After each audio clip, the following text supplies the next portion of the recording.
I have set Sonja a kind of really playful brief because I don't think people realize how much thinking goes into choosing furniture pieces to represent characters in the way that an interior designer has always got to be thinking about, the personality and the taste and the lifestyle of their client.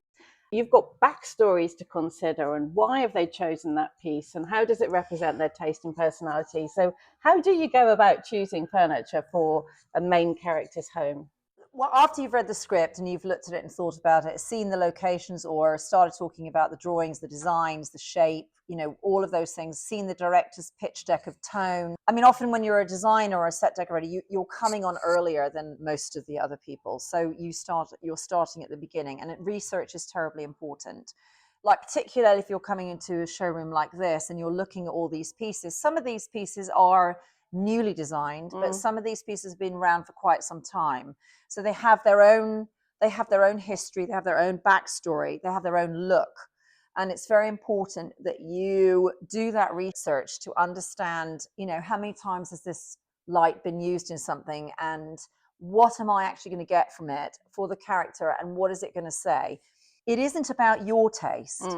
Being a decorator or a designer, it's not about your taste at all. And I think sometimes there's maybe a misconception about, oh, I quite like this table. It's like, yeah, but would Tony Stark choose this table? Would he? He may not personally choose it, but he may have an assistant or someone that works for him. Tony Stark is a billionaire. He's probably going to get a designer in who's going to show him loads of designs, to have his own interior designer. So what is that interior designer going to, how is that interior designer going to interpret what his needs are? Because at the end of the day, it's about the needs of that person, and it's the why. And also for certain characters, you've got to look back and go, so did they inherit that from their parents? Or was that something they learned from their parents? Or did they learn that because of the job they did before? Or did they have a client? Or did they have someone, or did someone give that to them as a gift? Or are they just fascinated by the shape of that? You also have to think, for filming, you have to think, yes, but does that shape work on camera? Because what works for us walking around now that we might take in our own personal living space isn't necessarily what's going to work on camera. And some things that we look at and we think are really cool, if you don't place them in the right setting, it can lose every single part of its beauty.